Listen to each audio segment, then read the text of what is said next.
ಮಾತನ್ನು ಕೇಳಿದಾಗ ಭಯಭೀತರಾಗುತ್ತಾ ಇದ್ದೆ. ಈಗಾಗಲೇ ದೇವೇಂದ್ರನ ಮಾತನ್ನು ಕೇಳಿಕೊಂಡು ಪರಮೇಶ್ವರ ತಪೋಭಂಗಕ್ಕಾಗಿ ಹೊರಟಿದ್ರಲ್ವ, ನೀವಾದ್ರೂ ಸ್ವಲ್ಪ ಯೋಚನೆ ಮಾಡಿಕೊಳ್ಳಬೇಕಾಗಿತ್ತು. ದಕ್ಷಿಣವಾದದಲ್ಲಿ ದಾಕ್ಷಾಯಿಣಿಸಿ ಹೋಗಿದ್ದಾರೆ ಒಂದು ಉದ್ದೇಶಕ್ಕಾಗಿ. ವೈರಾಗ್ಯ ಪರಮೇಶ್ವರನಾಗಿರುವಂತ ಶಿವ ಗಿರಿಯಲ್ಲಿ ತಪೋನಿರತನಾಗಿದ್ದಾನೆ. ಆತನ ತಪೋಭಂಗ ಮಾಡದೆ ಹೋದಂತಾದ್ರೆ ಆತನ ಕಿಚ್ಚುಗಣ್ಣನ್ನು ತೆರೆದು ಪ್ರಪಂಚವನ್ನ ದಹಿಸಲು ಮುಖೇನವಾಗಿ ನೀವು ಸುಟ್ಟು ಭಸ್ಮೀಭೂತರಾಗಿ ಹೋಗ್ತೀರಿ ಸ್ವಾಮಿ. ಅಲ್ಲಿವರೆಗಾಗಿ ಹೋಗುವುದು ಬೇಡ ಸ್ವಾಮಿ. ಕಿಚ್ಚುಗಣ್ಣಿಗೆ ಮೆಚ್ಚುವವನಲ್ಲ, ಕಿಚ್ಚುಗಣ್ಣಿಗೆ ನಾನು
ತಂದೆಯ ಮಾತನ್ನು ನೆರವೇರಿಸಬೇಕಾದದ್ದು ನನ್ನ ಕರ್ತವ್ಯ. ಆ ಕಾರಣಕ್ಕಾಗಿ ಹೊರಟು ನಿಂತಿದ್ದೇನೆ.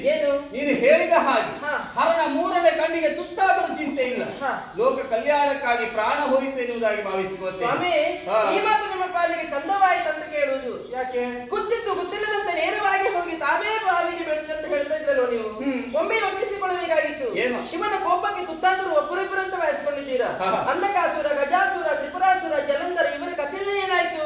ಅವರ ಕೋಪಕ್ಕೆ ತುತ್ತಾಗಿ ಸುಟ್ಟು ಭಸ್ಮೀಭೂತರಾಗಿ ಹೋಗಿದ್ದಾರೆ. ಇವರೆಲ್ಲರೂ ಲೋಕಕಂಟಕರು.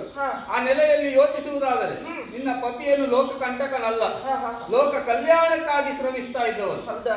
ಆಗ ನಂಗೊಂದು ಆಸೆ ಉಂಟು ಸ್ವಾಮಿ. ಇಲ್ಲಿವರೆಗಾಗಿ ನಿಮ್ಮಲ್ಲಿ ನಾನು ಕಾಡಿ ಬೇಡಿದವಳಲ್ಲ, ನಿಮ್ಮ ಜೊತೆ ಬರ್ತನಂತ ಹೇಳಿದವಳು ನಾನಲ್ಲ. ಇಲ್ಲಿವರೆಗಾಗಿ ಪಂಚ ಶರಗಳನ್ನು ಹೇಗೆ ಪ್ರಯೋಗ ಮಾಡ್ತೀನಿ ಇಲ್ಲಿವರೆಗೆ ನಾನು ನೋಡಿದವಳಲ್ಲ. ಒಂದು ಅವಕಾಶವನ್ನು ಕಲ್ಪಿಸಿಕೊಡ್ತೀರಾ? ನಿಮ್ಮ ಜೊತೆ ಬರುವುದಕ್ಕೆ ಸದಾ ಸಿದ್ಧಳಾಗಿದ್ದೇನೆ ನಾನು. ಬಾಹಿಗೆ ಮುದ್ದುರಾ